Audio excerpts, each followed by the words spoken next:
And that's the case here, where we had a real challenge in determining what to do here, as we saw this recount process take us down to a 6-vote margin, which is just, it's literally a tie, right? When you're casting nearly 400,000 votes, and it's down to 6 votes, it's becomes very important that, and very obvious that every vote counts.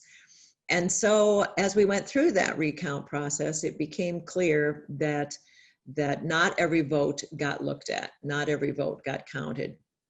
And we also, you know, we learned a lot about how the recount process works, and the fact that that every county did it a little differently, and that they were under a time constraint, and also in the middle of a pandemic. It was you know, a lot of challenges there to overcome. And so in the end, we know that there are thousands of votes that did not get counted, that did not have eyes on in order to determine voter intent. And that's just wrong. And so then we had 2 options, to either go to the state Supreme Court or to go to the US House. And again, it became clear that if we were going to get what we need, which is a examination of those ballots, a count of all the votes that didn't get counted in the recount, we had to have the time to do it. And it was clear that if 72 people across this district could not accomplish that in 2 weeks, there was no way that 5 judges were going to be able to do that in a span of 6 days, including coming up with a process that they would have to come up with. And so to me, there was only one way that we could get the result that we need, and that is to take this to the Committee on House Administration, so that they have an opportunity to actually call for a count again, so that we make sure that every vote is counted. Yeah, so again, we're all learning a lot, and so we're talking about terms that maybe some people haven't heard of before: overvotes and undervotes. And again, this is done differently in each of the counties, and under a time constraint. Some counties were able to do the hand recount because they were a small county, and they were able to do that within the time allotted. But when you're looking at large counties, the ability to do that in the time frame that they had to do it just simply wasn't possible. And so that's why some counties went to what they call a hybrid method, where the machine was able to spit out the ballots that were undervotes or overvotes. You know, people don't always follow directions. I know that's surprising, but as a former school teacher, I recognize how easy that is to not follow the directions, right? Or to simply make an error. And so when stray marks, or somebody crosses something off, or makes an extra mark, or the machine does not pick up a certain race, well, then you have overvotes and undervotes. And in order to determine if people intended to vote for a particular candidate, you have to have eyes on those ballots. And so again, in some counties that happened, in other counties it didn't. And to me, it's so important that no matter where you vote in this district, that your vote is counted, and that it is treated in a fair way across the district. If there was I think that's been the case in the past, right? That when there are, and that's why there's no contest in some of the other races, right? Because when there is a big enough bump, then that doesn't become such a big issue to make sure that the voters got their say, right? And so while I think that that is the whole reason why there's been so much scrutiny on this, why there's a spotlight on this race, because of its tiny margin, and why it's so important, so clear that every vote really does matter here, and it's up to us to make sure that we get this right. I hope that one good thing that will come of it is that, that we will have a change in legislation so that we look at these issues and make sure that we have a system that works consistently across the district, and an opportunity to make this even more fair so that every person's vote is counted.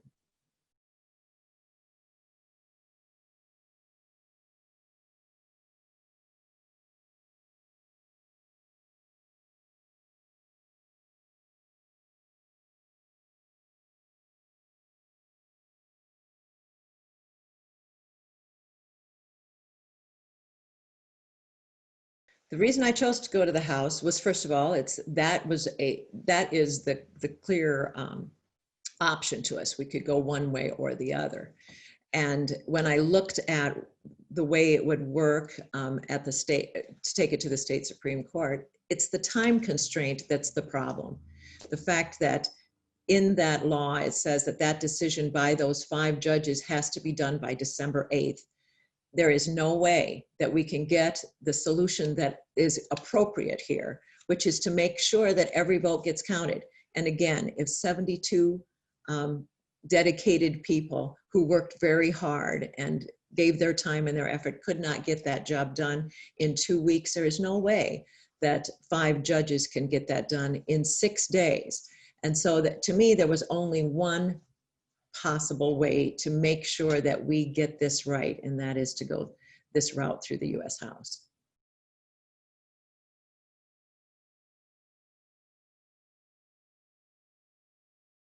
Oh, I think yes, if we had the assurance that we could get the remedy that we're looking for to make sure that every vote is counted, that's all we're asking for, is to make sure that every vote got counted.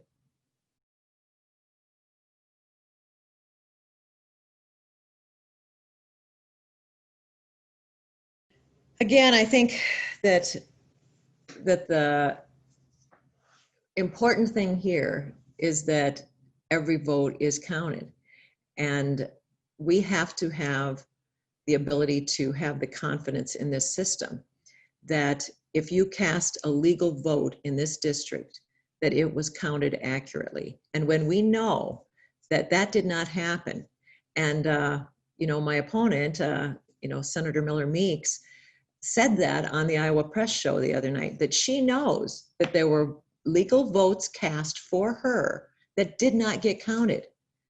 Well, that to me is totally unacceptable.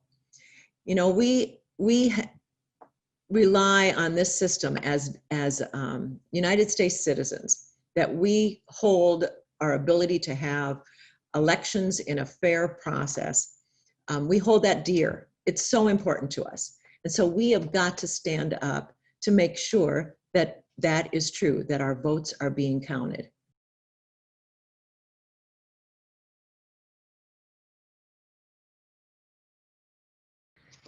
That's the important thing, is that the person that people voted for ends up holding this seat. And this law has been in place since 1969. It's been used more than 100 times. It's important that we get this right. And that's all I'm asking for, is a fair process that makes sure that every vote is counted. And if that's not happening, if it's not fair, if it does not make sure that these votes are examined and that we know who the people in this district voted for, then I will drop this case. But we have got to make sure that we do have integrity in this system, and that the people of this district know who actually won this contest.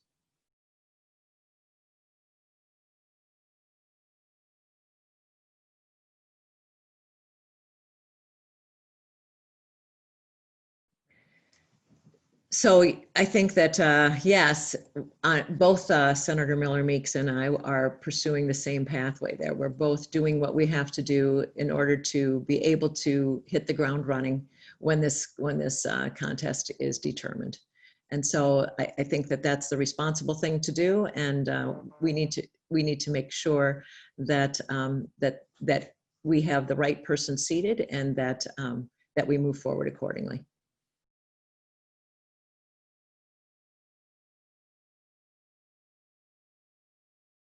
No taxpayer money has been spent, and I believe that that's probably going to be the case going forward until this case is determined.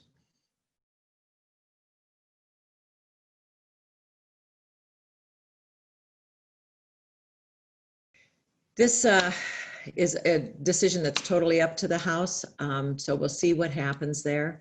Again, I think the most important thing is that that we make sure that the person that that truly got the most votes in this contest is the one who occupies this seat.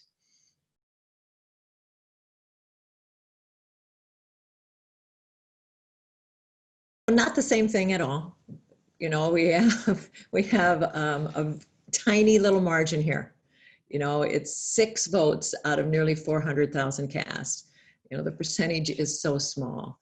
And that's why it's so important that we get it right. That's why it becomes so clear that every single vote really matters. And so we've got to get this right. And on the presidential, we're talking about a huge margin of votes. In that case, there are charges of fraud and illegal dealings. That's not the case here.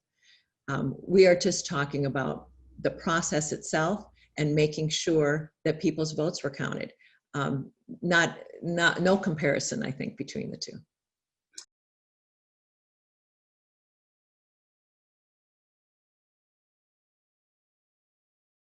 Yeah, so there's several different situations there where those votes are under scrutiny. And again, we want to make sure that that if there were votes that were legally cast and were not considered, that they are considered in the final tally.